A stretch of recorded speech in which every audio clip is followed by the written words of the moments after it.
Hi, welcome to Chile Talks. So this is the only place where you'll get unbiased, informed, and relevant analysis on current events in Chile and Latin America.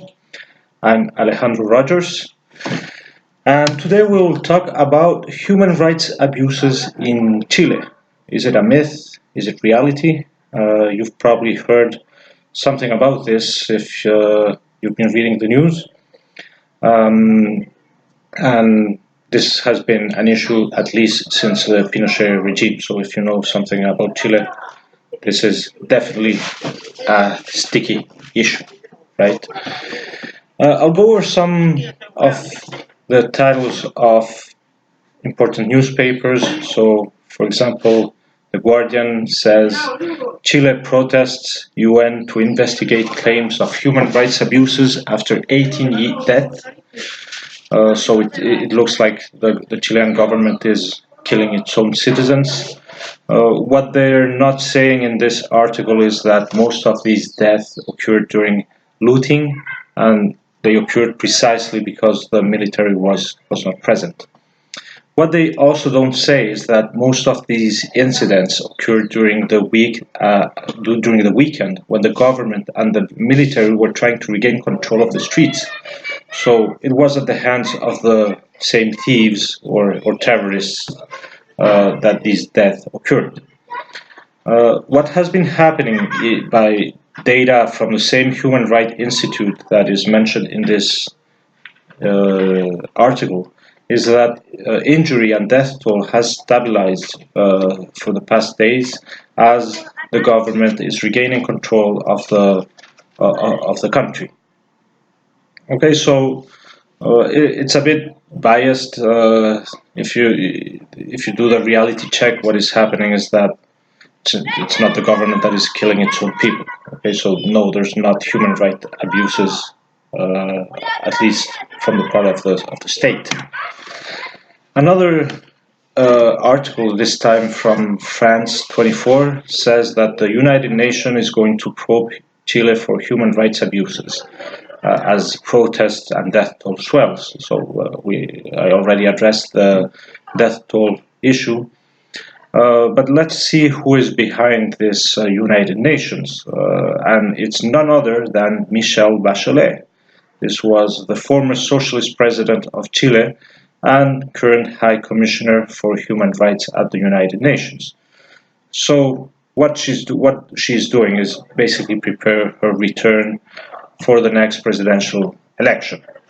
There's some political interest there, and it's funny because I mean funny in really not really funny. This is the same Michelle Bachelet that allowed human trafficking from Haiti to Chile. This is the same Michelle Bachelet who allowed terrorists to take over an entire region of the south during her presidency. And this is the same Bachelet under whose watch statistics of children's death were manipulated at the National Service for Children in Chile. So it's a bit ironic that a person that has a questionable record in terms of human rights is at the UN, at the High Commissioner for Human Rights. What is also ironic is that this comes from the United Nations, the same United Nations who recently accepted Venezuela as a member of the Human Rights Council. And this is the same Venezuela that the Organization for American States has accused of sponsoring these protests and trying to destabilize Chile and the region. So, doing a reality check of the international media coverage, we need at least to conclude that we have to take them with a grain of salt. Let's go, let the tabloids for a minute and go over some real human rights issues that are being discussed here. So the first issue is mostly discussed between constitutionalists and lawyers. So can military detain citizens during a curfew? So there's an issue going on in the Senate about this. The basic nature of a curfew is that some basic rights are suspended, and in particular the right of free movement. So if a person is found walking on the streets during the curfew, he would be retained as opposed to detained. So in fact, the retained person doesn't even go through a detention. At the next morning, when the curfew ends, the retained person can go home. So, in conclusion, it makes no sense to have a state of emergency if the state cannot enforce it. What is happening here is that you have biased lawyers with political agendas that are looking for fame and or are looking to weaken the government or create bad press.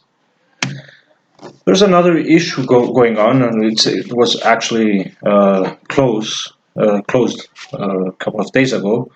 A military official was accused of firing his weapon during the curfew of October 22nd, and by firing his weapon, he wounded a person's leg. And the court settled in favor of the military official. And why? This is the explanation of the court. In the videos presented, the court clearly observed that the victim disobeys the instruction and orders of military officials who controlled the curfew. The victim approached the formalized military, not stopping his march or lying on the ground as required, and it is in those circumstances that the shot occurred. So, again, willingly disobeying a military order during a state of emergency is to deliberately look for trouble.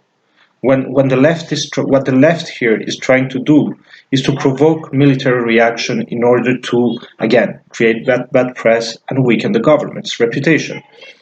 So what they're trying to obtain here is to gather support, international support, in order to pressure for the resignation of President Piñera.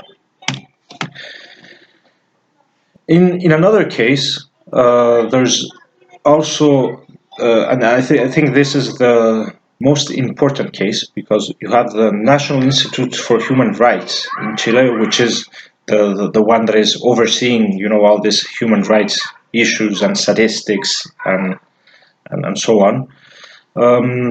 The Human Rights Institute supported publicly the claims that the police was torturing people in a subway station. After this, social networks went crazy. The hashtag Chile violates human rights and such became trending topic in Twitter and others. Then, after investigating, the court, the police, and the National Institute for Human Rights found there was no evidence of torture. But the National Institute for Human Rights doubled down and took this case further in court. Eventually, the director of the Human Rights Institute had to acknowledge that there was no evidence of torture, and he had to apologize, but the harm was already done. As the director of the police stated, this is absolutely irresponsible to deliver wrongful information without verifying the data in a moment of effervescence and uneasiness. This was done by the director of the Human Rights Institute. This is the person that is taking all the data to the press, to international press. So this is not an issue of genuine care for human rights. It's all about creating bad press and weakening the Piñera government. What is happening is that human rights here in Chile are being weaponized to weaken the government internationally and eventually force Sebastián Piñera to resign. Obviously, opponents to the government have all the incentives to maintain the military presence on the streets, in hoping that they will eventually provoke something they can show to the press. But so far, police and military officials have proven to be cool-minded and professional, and the silent majority of Chileans recognizes this and is extremely grateful to them. I invite you to watch a couple of videos I uploaded to the site, to the channel, showing how Chileans are grateful to their military and police. This is all for today. So thanks again for watching, and remember to like and subscribe or comment and share this channel. This is where you'll get unbiased, informed, and relevant analysis of the events in Chile and Latin America. Something you'll get nowhere else on the internet. Thank you.